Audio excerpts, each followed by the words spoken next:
your emotions are tied to external factors. The difficult thing is to actually be happy by yourself.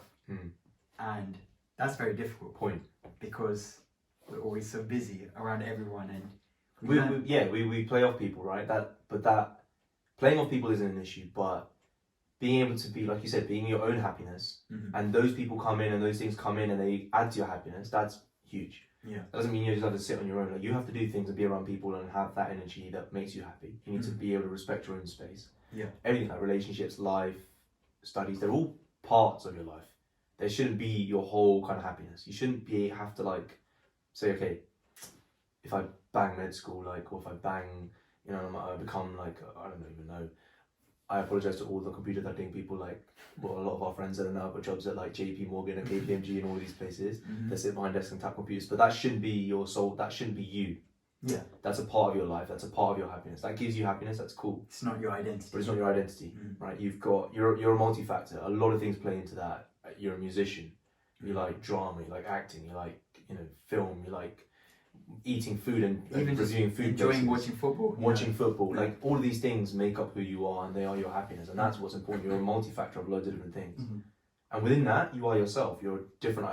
You're a different person to another person that does the same thing. And why? Yeah. What is it about you that's you? And you need to find that. Like, that's the purpose of life. As deep as deep as that is, but like, comment section That's okay. We'll let the comments comments come. One thing that I can't stand is just comparing people's struggles. I don't think you ever can, because everyone just goes through things. Something that I say was an issue for me might be really, and I will always say this, and I always take this stance. The things that I've gone through in my life, and I haven't gone through that much. The things I've gone through are nothing compared to some of the stuff that people go through in their lives. Losing family members, illnesses, whatever it is. But every little thing affects someone in a different way, and you don't know what someone's going through and where their path is at. Yeah, where they're at. Like, it works both ways, right? Like, again, like, say your own issue, it may not be as big as someone else's, and you might know that logically it isn't as big as that person, but to you it is the biggest thing. And an issue is an issue because for some people, one issue, like an issue could be so trivial, but it can literally knock you down to the point where you're not able to go forwards with life or anything. And again, you can't quantify the issue, but for that person it's difficult, right? And issues are only issues because, and this is where it gets difficult, it's because there isn't self-love. So I can jut in I can jut in there with a personal example. I've always been insecure about the way I look. I've always hated the way I've looked from a very young age.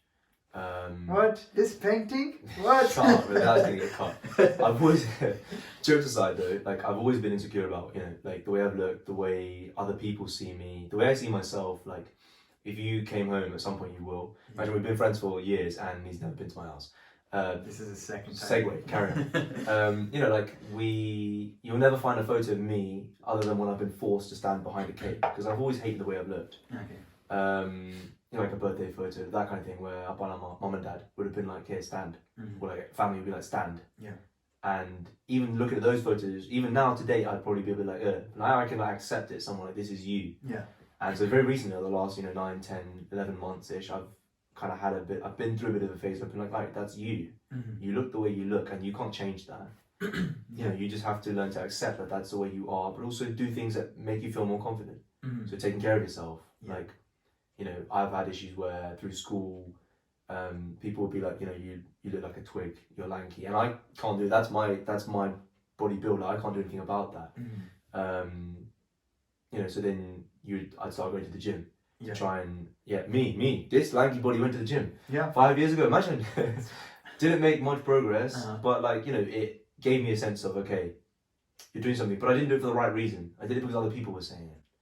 Equally, like I could never grow a beard. So, we've been through stages, we've been through phases, and it used to just be very patchy, very, like, so I'd go to school, I just have like bum fluff, scruff, and people would take the piss. I'd come back home and I'd be like, okay, screw this, I'd shave in some newfound confidence where I thought I looked beautiful. And I'd get absolutely violated. That was something that I went through back then, and I'm not going through it now. But I'm in a newfound confidence where I know, you know what, like you are the way you are and you can't change that. And you make your weaknesses your strengths. Definitely. People don't want to see you clean shaven. You're gonna do it, and you're gonna rock that with confidence. I can pull it off, and I know I might sound really cocky saying that. But also, you don't have to do that just to prove that. Just to prove other people, right? But I'm doing it for myself. Yeah, I can say like I've done this for myself, and I have enough confidence to rep that. And whatever anyone says, I know I can back myself. Yeah. Equally, you know, I can have a beard now and it's coming through, and it will come through nice and thick, and I know, like, okay, you look nice with a beard. You might look like 15 years older than you actually are, but you can do it, right? Still rock it, yeah, I can rock it and I can do it. And that's purely from a confidence point of view. Like, I'm getting to a phase where I'm happy with the way I look, and I know that I'm not perfect, but even though I can accept this is who you are. That's it. That's all the matter is. And this has been playing on my mind for years. You know, I'd had things like, okay, people tell me like, oh, you know, you don't know how to smile. And at an age where you're a teenager, you're 14, 15, 16, 17, where your hormones are figuring themselves out, your body's figuring itself out, you're figuring, okay, this is the way you look, this is how you are. Yeah. At that age, you just get roadblock. Like, it can really play here, and it had done. I had never really accepted it or had the time to just sit and think. I never really spoke about this stuff because it's all just kind of in my own head. Yeah. But when you like unpack it, when I've sat and unpacked it, I've been like, you're just stupid. You're not stupid. Yeah. It's just you're lulled into that sense of thinking that way because you're just not happy with yourself. You don't love yourself. Facts. Yeah. The minute you actually start to see things and love yourself, everything changes.